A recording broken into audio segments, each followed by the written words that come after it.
ஏமா, நான் வேணும் உனக்கு உதவி செய்யட்டுமா? வேண்டாம் அத்தை, நீங்க இருங்க, நான் பரிமாறுறேன். ஏமா, நான் உனக்கு உதவி செய்யக்கூடாதா? பரவாயில்ல அத்தை.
போதுமா?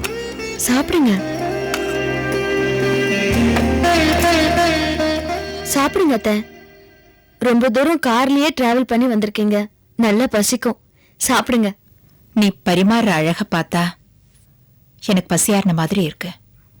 ஏன் சாந்தி, இந்த விருந்து தடபுடலாம் எதுக்குமா? நல்லா இருக்கேன். இது யார் வீடு? என் அத்தை வீடு. அந்த அத்தை இருந்தா தன் தங்கச்சிக்கு விருந்து பண்ணி போட்டிருக்க மாட்டாங்களா? என் அத்தை வந்திருக்காங்க, இதை விட எனக்கு சந்தோஷம் உண்டா? எனக்கு ஊர்ல எவ்வளவு பெருமை தெரியுமா? இவ்வளவு பாசம் வச்சிருக்கியே, ரொம்ப சந்தோஷம். உங்க மாமா மேல மரியாதை வச்சிருக்க, அவர் திரும்பி வரணும்னு பூஜை எல்லாம் பண்றேன். ஆனா எங்களெல்லாம் விட்டு விலகியே இருக்கியே, என் கூட வரக்கூடாதா? இப்ப நான் உங்க மாமா எனக்குன்னு கொடுத்த வீட்டுல இருக்கேன், அங்கேயாவது நீ வரலாம் இல்ல? உங்க அம்மா கூப்பிட்டா நீ வரமாட்டியா?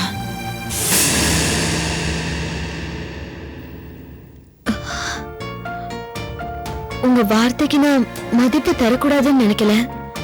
ஆனா இப்ப நான் அங்க உடனே புறப்பட்டு வர்றது முக்கியம் இல்ல. மாமாவை கண்டுபிடிக்கணும், மாமா திரும்ப வரணும். இப்ப விஷத்தை கக்குன பாம்பா அபிராமி அடங்கி இருப்பா. விலகி இருந்தன்னா திரும்பவும் வந்தா அவ தான் வேலையை ஆரம்பிச்சிருவா. அவ ஆத்திரம் இன்னும் அதிகமாயிடும். நீங்க எல்லாரும் சேர்ந்து அவளை ஒழிக்கணும். அவ பண்ண சதியை முறியடிக்கலன்னா நாம தோத்து போயிட்டு திமிரு அவளுக்கு அதிகமாயிடும். அது கூடாது. அந்த அபிராமியை தண்டிக்கணும், அதான் முக்கியம்.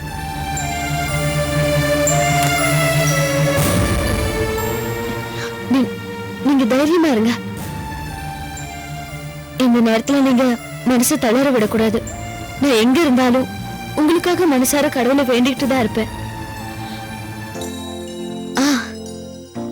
இன்னைக்கு நீங்க எங்கேயும் தங்கிட்டு நாளைக்கு தான் போறீங்க. என்ன இந்த குட்டி சொல்லு. ஆமா. பாத்தீங்களா, அவளே சொல்லிட்டா.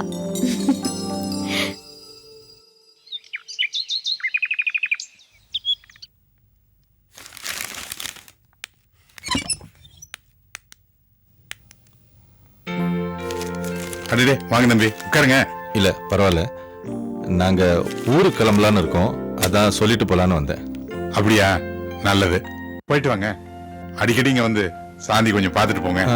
கண்டிப்பா கண்டிப்பா வரேங்க. நீங்க விஜய்க்கு நண்பர், கார்த்திகைக்கும் நெருங்கின நண்பரா இருக்கீங்க. விஜய் குடும்பம் சம்பந்தப்பட்ட எல்லா நிகழ்ச்சிகளையும் தவறாம கலந்துக்கிறீங்க. அப்படிப்பட்ட நல்ல மனசு உங்களுக்கு இருக்கு. நான் எவ்வளவு பழகி என்ன புண்ணியம். கார்த்திக் சாந்தி ஒன்னா சந்தோஷமா வாழணுங்கிறதுக்காக தான் நான் போராடினேன். ஆனா எந்த பிரயோஜனமும் இல்லாம இப்ப கார்த்திக் அங்க, சாந்தி இங்க. சாந்தியை எங்க வீட்லயே தங்கிக்க சொல்லி எவ்வளவோ சொன்னேன், பிடிவாதமா மறுத்துருச்சு. அதே பிடிவாதம் தான் அங்கேயும். தம்பி, நான் சொல்றேன்னு தப்பா எடுத்துக்காதீங்க. நீங்க கார்த்திகோட நண்பர் தான், ஆனாலும் என்னால மறைக்க முடியல. கார்த்திக் மனுஷனே இல்லைங்க. ஆனா அவன் எந்த அளவுக்கு வேதனைப்படுறான், ரத்த கண்ணீர் வடிக்கிறாங்கிறத எனக்கு மட்டும்தான் தெரியும். வெள்ளம் அடிச்சிட்டு போனதுக்கு அப்புறம் அணைய கட்டின என்ன கட்டாட்டி என்னங்க, இங்கேயே அவன் நிம்மதியா திருப்தியா தான் வாழ்ந்துகிட்டு இருந்தா. வாழ வைக்கிறேன்னு கூட்டிட்டு போய் இப்படி உயிரோட வெட்டி திருப்பி அனுப்பிச்சிட்டாங்களே. உங்க கோபம் நியாயம் இல்லைன்னு சொல்ல மாட்டேன் சார். சாந்தி கார்த்திக் மேல வச்சிருக்கிற கோபமும் சரிதான். ஏதோ ஒரு வகையில விஜயோட மரணத்துக்கு தான் காரணங்கிறத கார்த்திக் சாந்தி கிட்ட சொல்லாம மறைச்சிட்டான். அதுதான் கார்த்திக் செஞ்ச தப்பு. இதுதான் சாந்திக்கு கார்த்திக் மேல இருக்கிற கோபமும். ஆனா ஒரு விஷயம், நீங்க இந்த குடும்பத்துக்கு பெரியவர், உங்களுக்கு உண்மை தெரியாம இருந்திருக்காது. என்ன தம்பி? விஜயோட மரணத்துக்கு கார்த்திக் ஒரு வகையில காரணங்கிற உண்மை சாந்தியோட மாமியார் கஸ்தூரி அம்மாவுக்கு நல்லாவே தெரியும். என்னது? கஸ்தூரி அம்மாவுக்கு தெரியுமா? அப்போ அவங்க உங்ககிட்ட ஒன்னும் சொல்லலையா? இல்லையே, எதுவுமே சொல்லலையே. ஆனா ஏன் முன்னாலதான் கார்த்திக் பூரா உண்மை அவங்க கிட்ட சொன்னான். அப்படியா? அப்ப அதை கேட்டுட்டு அவங்க எதுவுமே சொல்லலையா? அங்கதான் தாய்மை ஜெயிக்குது. போனது போர்க்களம், சண்டையில மரணம். அதுக்கு ஒரு வகையில தான் காரணம்னு கார்த்திக் ஒத்துக்கிட்ட பெருந்தன்மை அவங்களுக்கு பிடிச்சிருந்தது. ஆனா தங்கிட்ட சொன்ன உண்மைய எக்காரணத்தை கொண்டு யாருகிட்டையும், குறிப்பா சாந்தி கிட்ட சொல்லவே கூடாதுன்னு சத்தியம் வாங்கிட்டாங்க. அந்த தாய்க்கு அவன் செஞ்ச சத்தியத்தால தான் இது வரைக்கும் பேசாம இருக்கான். தலைக்கு மேல எல்லாமே போனதுன்னு தெரிஞ்சதுக்கு அப்புறம் கார்த்திக் சாந்தி கிட்ட எல்லா உண்மையும் சொல்லிருக்கலாம்ல. கார்த்திக் சொல்ற மூட்லயும் இல்ல, சாந்தி கேட்கிற மூட்லயும் இல்ல. இனிமே கார்த்திக் சொன்னா கூட சாந்தி நம்புவாளான்னு எனக்கு சந்தேகம் தான். அப்போ ஒண்ணு செய்யுங்க, நீங்களே சாந்தி கிட்ட எல்லா உண்மையும் சொல்லிடுங்க. நானா? ஆமா தம்பி, சில சங்கடங்களை சமாளிக்கிறதுக்கும் ஒரு குடும்பத்தை வாழ வைக்கிறதுக்கும் செஞ்சு கொடுத்த சத்தியத்தை மீறதுல ஒண்ணு தப்பு இல்ல தம்பி.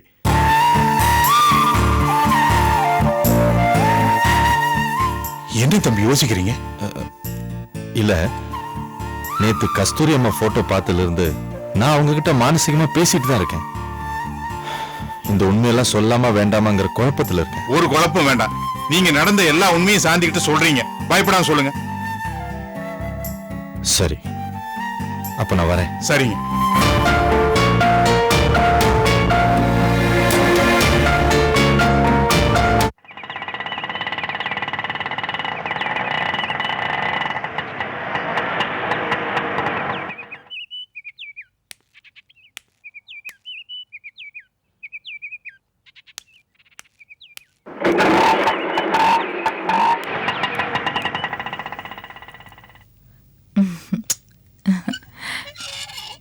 வாப்பா இந்து, நீ நல்லா படிக்கணும், சமத்தா இருக்கணும்னு, அம்மா தொல்லெல்லாம் பண்ணக்கூடாது, அழாம இருக்கணும், சரியா? பாட்டி நான் ஊருக்கு போட்டுமா? ஏன் பாட்டி போறீங்க? அது உங்க அம்மா கிட்ட தான் கேட்கணும். இந்து சும்மா இரு. அத்த குழந்தை ஏதோ. அப்படின்னா உன் முடிவுல எந்த மாற்றமும் இல்லையாம்மா? அது இல்ல அத்த, நான் அப்பப்போ ஃபோன் பண்றேன். உன்னை பார்த்ததுல எனக்கு ரொம்ப சந்தோஷமா இருக்கு. ஆனா நான் மட்டும் போறது எனக்கு வருத்தமா இருக்கு. எதுக்கும் நீ இன்னொரு தடவை யோசனை பண்ணுமா? பாட்டி, எங்க பாட்டி எனக்கு என்னெல்லாம் வாங்கி வச்சிருக்காங்க தெரியுமா? வந்து பாருங்க. வாங்க பாட்டி. இந்து வாங்க பாட்டி. இந்து சொன்ன கேளு. வாங்க காட்டுறேன். இருமா, வரேன் இரு. வாங்க பாட்டி, வாங்க. ஐயோ பாலாஜி, உங்களுக்கு டைம் ஆயிட்டு இருக்குல்ல?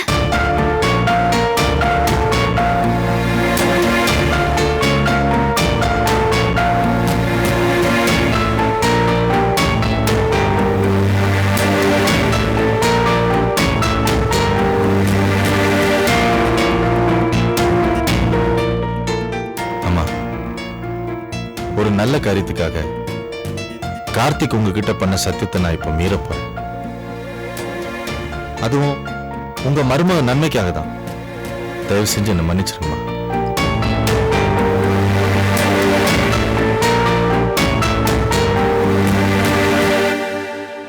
பாலாஜி, என்ன சத்தியம்? என்னத்த மறைச்சீங்க? அத்தை படத்துக்கு முன்னாடி என்னென்னமோ பேசுறீங்க. ஆமா சாந்தி, பேச வேண்டிய விஷயத்துக்கு பேச வேண்டிய நேரம் வந்தாச்சு. இனிமே என்னால மௌனமா இருக்க முடியாது. இதுவரைக்கும் இந்த விஷயத்தை உங்ககிட்ட சொல்லாம இருந்ததுக்கு என்ன மன்னிச்சிருமா. அதுக்கு காரணம் இருக்கு. என்ன சொல்றீங்க? கொஞ்சம் புரியும்படியா சொல்லுங்க பாலாஜி. சாந்தி, இப்ப நான் சொல்ல போறதெல்லாம் உங்க அத்தை கஸ்தூரி அம்மா மேல சத்தியமா உண்மை. கேளு.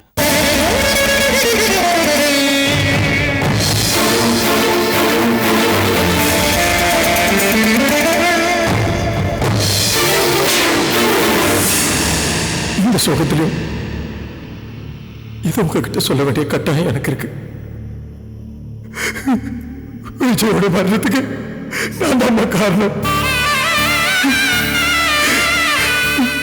உங்களோட இந்த நிலைமைக்கும் நான் தான் காரணம். என்ன மன்னிச்சிருங்க, மன்னிச்சிருங்க, மன்னிச்சிருங்க.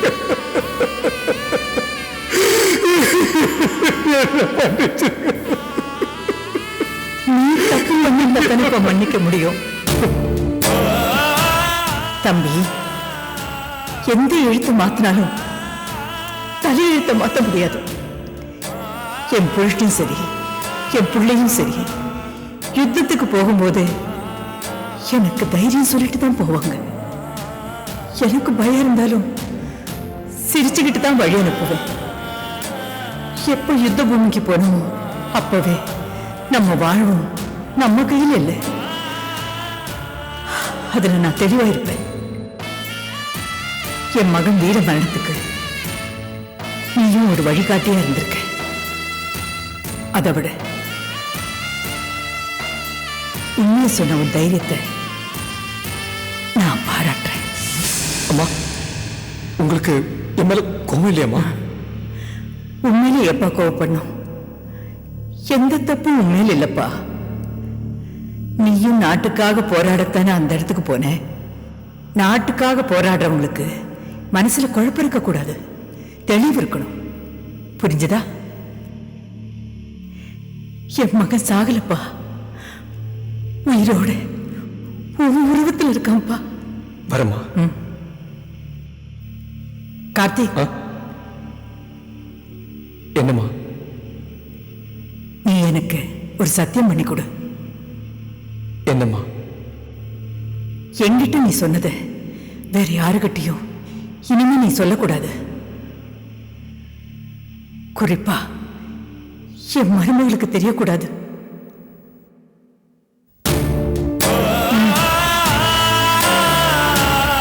சரிம்மா.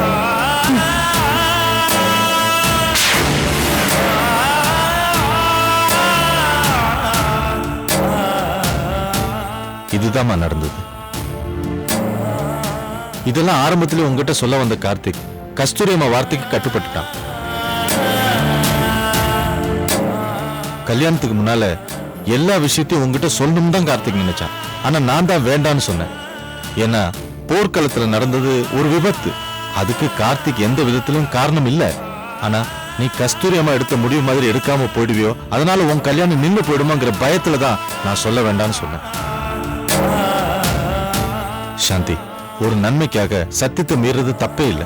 இப்ப எல்லாம் தலைக்கு மேல போனதுனால உங்ககிட்ட உண்மையை சொல்றேன். தன் மகனை இழந்த தாயே கார்த்திக் செஞ்சது தப்பு இல்லைன்னு அவனை மகனா ஏத்துக்கிட்டதுக்கு அப்புறம் நீ ஏமா ஏத்துக்க கூடாது?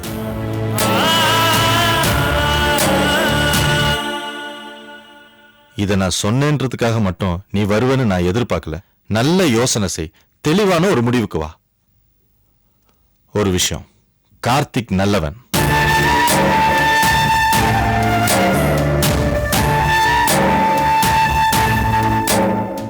நீ தப்பு பண்ணியிருந்தா தானேப்பா மன்னிக்க முடியும். என் மகன் வீர மரணத்துக்கு நீயும் ஒரு வழிகாட்டியா இருந்திருக்க. அதை விட உண்மையை சொன்ன உன் தைரியத்தை நான் பாராட்டுறேன்.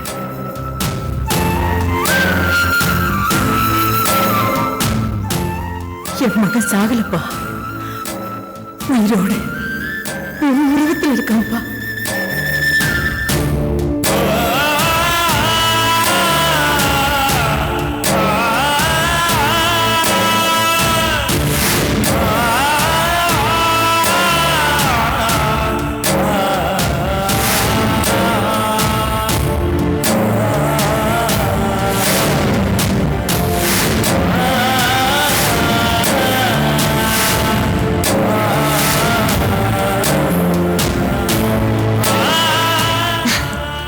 அவர் நல்லவர்னு எனக்கு தெரியும்.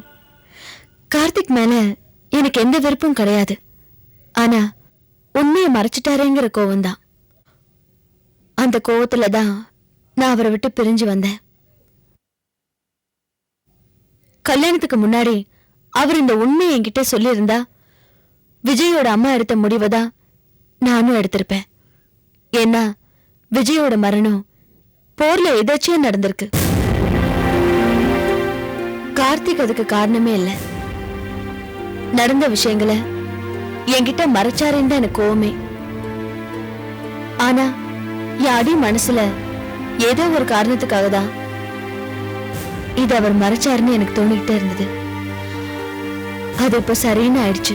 அப்படின்னா உனக்கு கார்த்திக் மேல இருக்கிற கோவம் போயிருச்சா? அப்பாடா, இப்பதான் எனக்கு சந்தோஷமா இருக்கு. நான் உடனே அவசரப்படாதீங்க.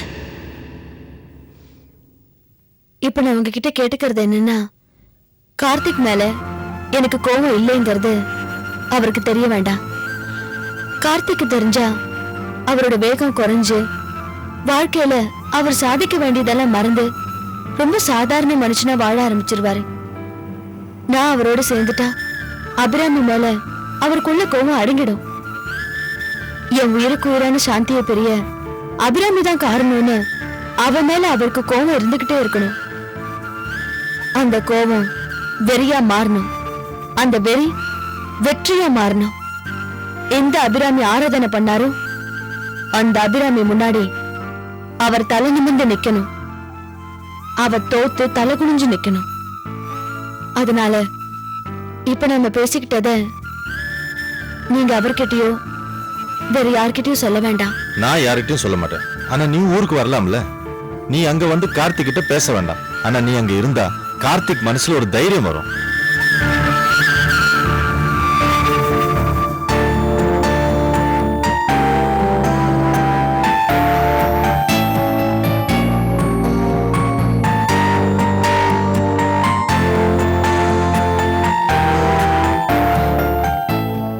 அப்ப நான் கிளம்புறேன் சாந்தி.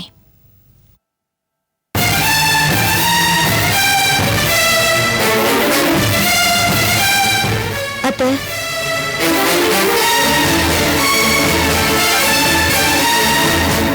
ஒரு நிமிஷம் இருங்க. நீங்க மட்டும் போல அத்தை, நானும் தான் வரேன்.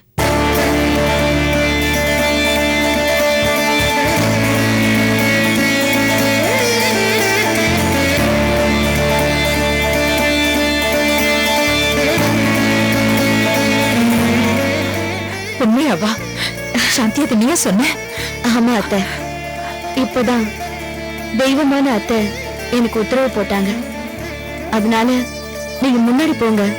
நானும் குழந்தையும் மாமா கிட்ட சொல்லிட்டு மத்த ஏற்பாடுகள் எல்லாம் செஞ்சுட்டு அப்புறமா வரோம். கண்டிப்பா வந்துருவல்லம்மா? நிச்சயமா வரேன். ஆனா ஒரு கண்டிஷன். நான் உங்க வீட்லயோ கார்த்திகோட தனி கொடுத்தனமோ இருக்க மாட்டேன். நான் என் வீட்ல எப்பவும் போலதான் இருப்பேன். உங்க பிள்ளை கிட்ட பேச மாட்டேன்.